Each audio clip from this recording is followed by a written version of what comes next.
भक्त का अनूठा संगम है। उनके बचपन की कहानियां न केवल बच्चों को रोमांचित करती हैं, बल्कि हमें उनके भगवान बनने के सफर के बारे में भी बताती हैं। यहां हनुमान जी की कुछ प्रमुख बाल लीलाएं विस्तार से दी गई हैं।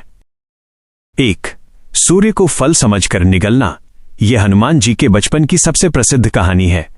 एक सुबह जब हनुमान जी को बहुत तेज भूख लगी थी, तो उनकी नजर आकाश में चमकते हुए लाल सूर्य पर पड़ी। लीला, नन्हे हनुमान ने सोचा कि ये कोई बहुत बड़ा और मीठा लाल फल है। वे एक ही छलांग में सूर्य की ओर उड़ चले। रास्ते में उन्होंने राहु को भी पीछे छोड़ दिया। इंद्र का प्रहार। जब वे सूर्य को निगलने वाले थे, तब इंद्रदेव ने डर के मारे उन पर अपने वज्र से प्रहार किया। इससे हनुमान जी की ठुड्डी हनु टूट गई और वे मूर्छित होकर गिर पड़े। इसी घटना के बाद उनका नाम हनुमान पड़ा। 2. देवताओं से मिले वरदान। जब हनुमान जी वज्र के प्रहार से बेहोश हो गए, तो उनके पिता वायुदेव अत्यंत क्रोधित हो गए और उन्होंने पूरे ब्रह्मांड की वायु रोक दी। जीवन संकट में देख सभी देवता ब्रह्मा जी के पास गए। वरदान की वर्षा। वायुदेव को शांत करने के लिए सभी देवताओं ने हनुमान जी को आशीर्वाद दिया। ब्रह्मा जी, उन्होंने वरदान दिया कि कोई भी अस्त्र हनुमान को नहीं मार पाएगा। यमराज, उन्होंने उन्हें मृत्यु के पाश से मुक्त कर दिया। कुबेर, उन्होंने उन्हें गदा और युद्ध में कभी न हारने का वरदान दिया। विश्वकर्मा, उन्होंने वरदान दिया कि उनके द्वारा बनाए गए किसी भी यंत्र से हनुमान को क्षति नहीं होगी। 3. ऋषियों की शरारतें और श्राप। हनुमान जी बचपन में बहुत चंचल और शरारती थे। अपनी शक्तियों के कारण वे अक्सर तपस्या कर रहे ऋषियों को परेशान करते थे, जैसे उनकी दाढ़ी खींचना या उनकी पूजा सामग्री बिखेर देना। शक्तियों को भूलना। ऋषियों ने उनकी चंचलता को रोकने के लिए उन्हें एक मीठा श्राप दिया। उन्होंने कहा कि हनुमान अपनी शक्तियों को तब तक भूल जाएंगे जब तक कोई उन्हें याद न दिलाए। यही कारण था कि रामायण के समय जामवंत जी ने उन्हें उनकी शक्तियां याद दिलाई थीं। 4. सूर्य देव से शिक्षा प्राप्त करना। जब हनुमान जी थोड़े बड़े हुए, तो वे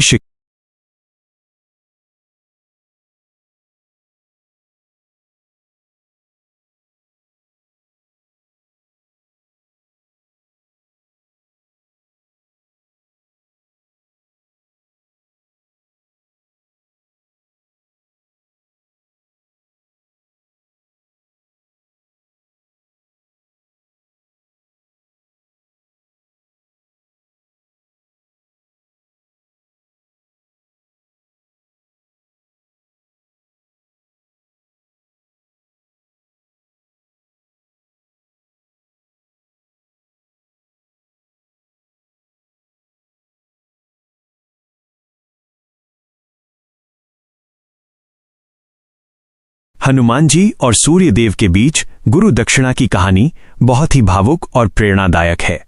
जब हनुमान जी ने सूर्य देव से अपनी शिक्षा पूरी कर ली, तो उन्होंने अपने गुरु से पूछा कि वे गुरु दक्षिणा में क्या भेंट करें। सूर्य देव ने पहले तो कुछ भी लेने से मना कर दिया, क्योंकि हनुमान जी एक असाधारण शिष्य थे। लेकिन हनुमान जी के बार बार आग्रह करने पर सूर्य देव ने एक विशेष इच्छा प्रकट की। सुग्रीव की रक्षा का वचन। सूर्य देव ने हनुमान जी से कहा, हे हनुमान, मेरा पुत्र सुग्रीव पृथ्वी पर रहता है और उसका अपने बड़े भाई बाली के साथ विवाद चल रहा है। बाली बहुत शक्तिशाली है और सुग्रीव संकट में है। यदि तुम मुझे गुरु दक्षिणा देना ही चाहते हो, तो मेरे पुत्र सुग्रीव का साथ देना और हमेशा उसकी रक्षा करना। हनुमान जी ने सहर्ष अपने गुरु की ये आज्ञा स्वीकार कर ली। इसी कारण हनुमान जी सुग्रीव के मंत्री और रक्षक बने। इस कहानी के महत्वपूर्ण मोड़। बाली का प्रकोप। बाली को यह वरदान प्राप्त था कि जो भी उसके सामने आएगा, उसकी आधी शक्ति बाली में समा जाएगी। इसी वजह से हनुमान जी ने सुग्रीव को ऋष्यमुख पर्वत पर सुरक्षित रखा, क्योंकि बाली वहां एक पुराने श्राप के कारण नहीं आ सकता था। प्रभु श्री राम से मिलन। सुग्रीव की रक्षा करते हुए ही हनुमान जी की मुलाकात श्री राम और लक्ष्मण जी से हुई थी। हनुमान जी ने ही राम और सुग्रीव की मित्रता करवाई, जिससे आगे चलकर रावण का अंत संभव हो सका। हनुमान जी का समर्पण। हनुमान जी ने न केवल सूर्य देव से शिक्षा ली, बल्कि उनके पुत्र के प्रति अपने कर्तव्य को पूरी निष्ठा से निभाया।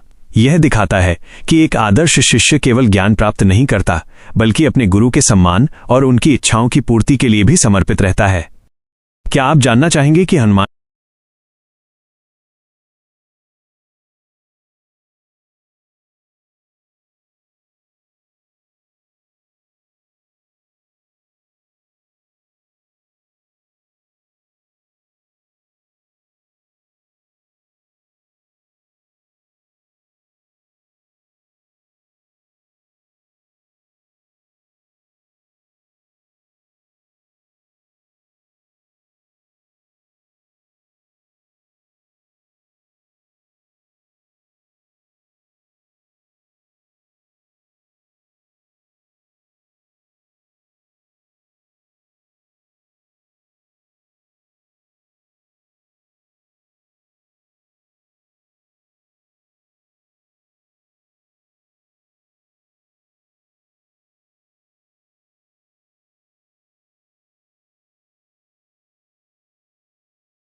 कहानी बहुत ही रोचक है क्योंकि इसमें अहंकार और असीम शक्ति का टकराव हुआ था।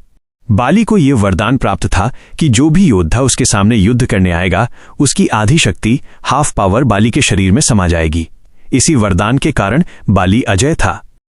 युद्ध की शुरुआत, बाली को अपनी शक्ति पर बहुत अहंकार हो गया था। एक दिन जब हनुमान जी वन में राम नाम का जाप कर रहे थे, तब बाली वहां आया और अपनी शक्ति के नशे में हनुमान जी को चुनौती देने लगा। वो हनुमान जी का मजाक उड़ाने लगा और उन्हें युद्ध के लिए ललकारा। हनुमान जी पहले तो शांत रहे, लेकिन जब बाली ने प्रभु श्री राम का अपमान किया, तब हनुमान जी ने युद्ध की चुनौती स्वीकार कर ली। दंगल का मैदान और ब्रह्मा जी का हस्तक्षेप। अगले दिन जब हनुमान जी युद्ध के लिए बाली के सामने जाने लगे, तब ब्रह्मा जी उनके सामने प्रकट हुए। ब्रह्मा जी की सलाह। ब्रह्मा जी जानते थे कि यदि हनुमान जी अपनी पूरी शक्ति लेकर बाली के सामने गए तो बाली का शरीर इतनी ऊर्जा संभाल नहीं पाएगा और वो फट जाएगा। साथ ही हनुमान जी की आधी शक्ति पाकर बाली ब्रह्मांड में अनर्थ कर सकता था। समाधान। ब्रह्मा जी ने हनुमान जी से कहा कि वे अपनी शक्ति का केवल 10वां हिस्सा, 10% ही साथ लेकर जाएं। हनुमान जी ने गुरु आज्ञा मानकर ऐसा ही किया। युद्ध का परिणाम। जैसे ही हनुमान जी बाली के सामने पहुंचे, बाली के शरीर में हनुमान जी की शक्ति समाने लगी। एक बाली की बेचैनी। हनुमान जी की शक्ति का केवल एक छोटा सा हिस्सा मिलते ही बाली की नसें फटने लगीं। उसका शरीर इतनी भारी ऊर्जा को सहन नहीं कर पा रहा था। 2. बाली का भागना। बाली को समझ आ गया कि यह कोई साधारण वानर नहीं है। उसे अपनी जान बचाने के लिए वहां से भागना पड़ा। 3. सच्चाई का ज्ञान। बाद में ब्रह्मा जी ने बाली को बताया कि वो जिससे लड़ने चला था, वे साक्षात शिव के अवतार हनुमान थे। उनकी पूरी शक्ति का सामना करना तो दूर, बाली उनकी आधी शक्ति का एक अंश भी नहीं संभाल सकता था। इस कहानी से सीख। ये कहानी हमें सिखाती है कि शक्ति का अहंकार कभी नहीं करना चाहिए। बाली के पास वरदान था, लेकिन हनुमान जी के पास भक्ति और संयम था। क्या आप जानना चाहेंगे कि हनुमान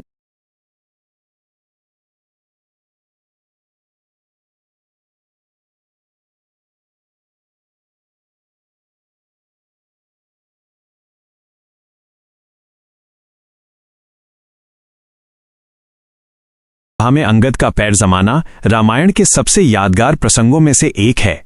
इसमें हनुमान जी की प्रत्यक्ष भूमिका तो नहीं थी, लेकिन अंगद के आत्मविश्वास के पीछे हनुमान जी द्वारा पहले दिखाई गई वीरता का बहुत बड़ा हाथ था। जब भगवान राम ने रावण के पास शांति दूत के रूप में बाली के पुत्र अंगद को भेजा, तो रावण ने अंगद का बहुत अपमान किया। तब अंगद ने रावण की भरी सभा में चुनौती दी। अंगद की चुनौती और हनुमान जी का प्रभाव। अंगद ने अपना पैर जमीन पर जोर से जमा दिया और कहा, अगर इस सभा में बैठा कोई भी योद्धा मेरा पैर जमीन से हिला देगा तो श्री राम हार मान लेंगे और वापस लौट जाएंगे। योद्धाओं की असफलता। रावण की सभा में एक से बढ़कर एक योद्धा थे, मेघनाद, प्रहस्त और खुद रावण के बड़े बड़े सेनापति। सबने अपनी पूरी ताकत लगा दी, लेकिन अंगद का पैर टस से मस नहीं हुआ। रावण का झुकना। अंत में जब रावण खुद अंगद का पैर उठाने के लिए सिंहासन से उतरा और पैर पकड़ने झुका, तो अंगद ने अपना पैर हटा लिया और कहा, अरे मूर्ख, मेरे पैर क्यों पकड़ता है? पकड़ना है तो मेरे प्रभु श्री राम के पैर पकड़। हनुमान जी ने कैसे की थी मदद? यद्यपि उस समय हनुमान जी वहां खड़े नहीं थे, लेकिन उन्होंने अंगद की मदद 2 तरह से की थी। 1. खौफ पैदा करना। हनुमान जी ने पहले ही लंका जलाकर और अक्षय कुमार का वध करके राक्षसों के मन में इतना डर बिठा दिया था कि अंगद के पैर जमाते ही राक्षसों का मनोबल टूट गया। उन्हें लगा कि जब दूत हनुमान इतना शक्तिशाली था, तो बाली का पुत्र और श्री राम की सेना कितनी बलवान होगी। 2. मानसिक बल। हनुमान जी ने ही अंगद और बाकी वानरों को बताया था कि श्री राम के नाम में कितनी शक्ति है। अंगद ने मन में राम नाम का स्मरण किया था और हनुमान जी का आशीर्वाद उनके साथ था। एक रोचक तथ्य, फैक्ट। कहा जाता है कि जब रावण अंगद का पैर उठाने लगा, तो अंगद ने उसे ताना मारा कि हनुमान ने तो केवल लंका जलाई थी, लेकिन अगर मैंने अपनी पूरी शक्ति दिखा दी तो पूरी लंका पाताल में धंस जाएगी। अंगद की इस शक्ति का स्रोत भगवान राम की भक्ति और हनुमान जी जैसे वीर का साथ ही था। हनुमान जी की महिमा अपार है। वे न केवल खुद शक्तिशाली थे, बल्कि उन्होंने जामवंत, अंगद और सुग्रीव जैसे योद्धाओं को भी उनकी शक्ति का एहसास कराया। क्या आप हनुमान जी के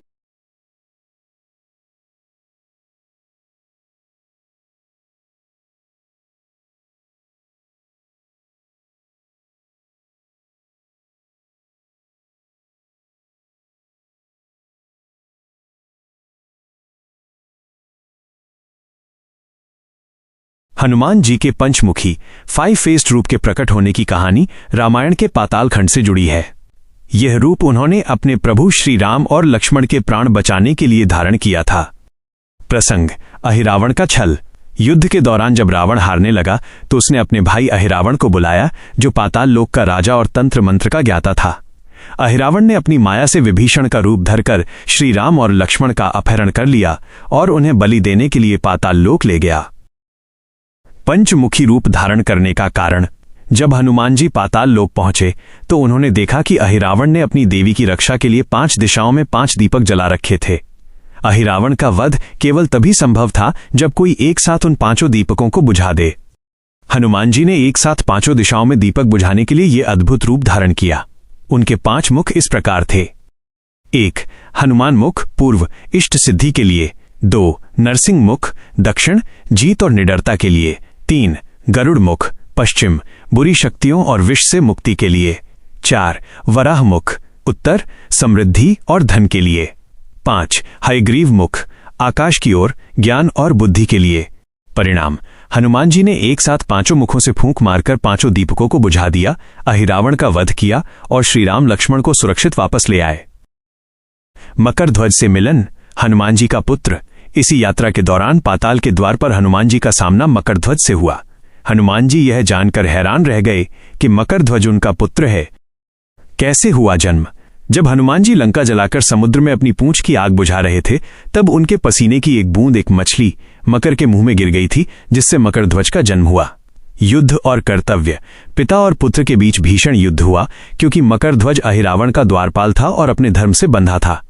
अंत में हनुमान जी ने उसे परास्त किया और श्रीराम की आज्ञा से उसे पाताल का राजा बना दिया। हनुमान जी का ये रूप शक्ति, बुद्धि और भक्ति का संपूर्ण प्रतीक माना जाता है। आज भी घरों में बुरी नजर से बचने के लिए पंचमुखी हनुमान जी का चित्र लगाया जाता है। क्या आप जानना चाहेंगे कि हनुमान जी आज भी जीवित?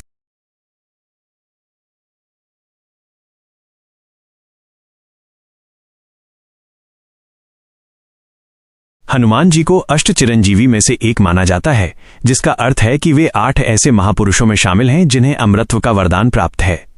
हिंदू धर्म ग्रंथों के अनुसार हनुमान जी आज भी सशरीर इस पृथ्वी पर मौजूद हैं। यहां उनके अमर होने और निवास स्थान से जुड़ी कुछ खास बातें हैं। 1. अमरता का वरदान, माता सीता का आशीर्वाद। जब हनुमान जी माता सीता की खोज में लंका पहुंचे और उन्हें प्रभु श्रीराम की मुद्रिका अंगूठी दी, तब माता सीता अत्यंत प्रसन्न हुई। उन्होंने हनुमान जी को आशीर्वाद देते हुए कहा, अजर अमर गुण निधि सुत हो, करहु बहुत रघुनायक छो। इसका अर्थ है, हे पुत्र, तुम अजर, बुढ़ापे से मुक्त, अमर और गुणों का खजाना बनो और श्रीराम की कृपा तुम पर सदैव बनी रहे। 2. कलियुग में हनुमान जी का स्थान। माना जाता है कि जब भगवान राम अपनी लीला समाप्त कर वैकुंठ जाने लगे, तब उन्होंने हनुमान जी से कहा था कि वे इसी पृथ्वी पर रहकर भक्तों की रक्षा करें और राम कथा का प्रचार करें। निवास स्थान। शास्त्रों के अनुसार हनुमान जी का निवास गंधमादन पर्वत पर बताया गया है। यह पर्वत कैलाश के पास स्थित है। श्रीमद् भागवत पुराण के अनुसार कलियुग में हनुमान जी गंधमादन पर्वत पर निवास करते हुए गुप्त रूप से प्रभु की भक्ति में लीन रहते हैं। 3. जहां राम कथा वहां हनुमान। एक बहुत ही प्रचलित मान्यता है कि जहां भी पूरी श्रद्धा से रामचरितमानस का पाठ या राम नाम का संकीर्तन होता है, वहां हनुमान जी किसी न किसी रूप में अदृश्य होकर जरूर मौजूद रहते हैं। अक्सर रामकथा के दौरान सबसे पिछला स्थान उनके लिए खाली छोड़ा जाता है। 4.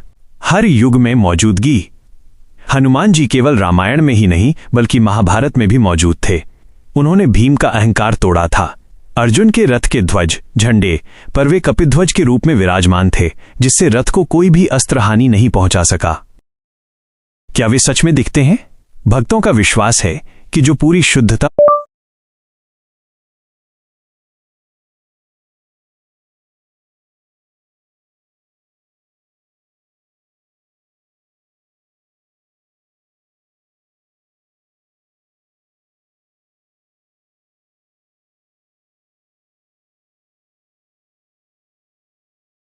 ये प्रसंग महाभारत काल का है, जब पांडव वनवास काट रहे थे।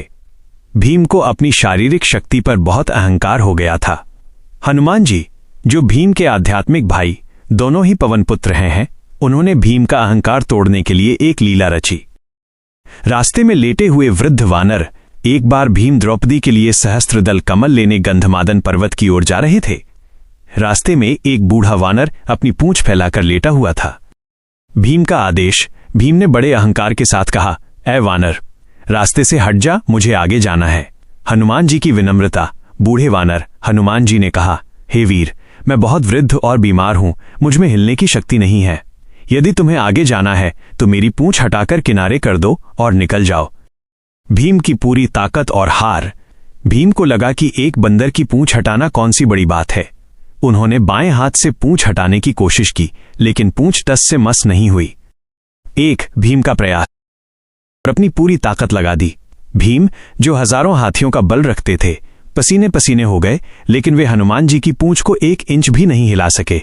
अहंकार का अंत है। भीम समझ गए कि यह कोई साधारण वानर नहीं है। उन्होंने हाथ जोड़कर माफी मांगी और वानर से उनके असली रूप में आने की प्रार्थना की। हनुमान जी का विराट रूप। तब हनुमान जी अपने असली विशाल रूप में प्रकट हुए। भीम अपने भाई के दर्शन पाकर धन्य हो गए। हनुमान जी ने भीम को गले लगाया, जिससे भीम की शक्ति और भी बढ़ गई। अर्जुन के रथ पर स्थान। हनुमान जी ने भीम को वचन दिया कि वे महाभारत के युद्ध में अर्जुन के रथ, नंदीघोष के ध्वज, झंडे पर विराजमान रहेंगे। युद्ध में भूमिका। कुरुक्षेत्र के युद्ध में जब भी बड़े बड़े अस्त्र अर्जुन के रथ पर चलते थे तो हनुमान जी उनका वेग सोख लेते थे। भगवान कृष्ण ने युद्ध के बाद अर्जुन से कहा था कि अर्जुन, ये रथ तो कब का जलकर राख हो गया होता, ये तो हनुमान थे जिन्होंने इसे थामे रखा था। हनुमान जी की ये कहानी हमें सिखाती है कि चाहे हम कितने भी शक्तिशाली क्यों न हों, हमें कभी घमंड नहीं करना चाहिए।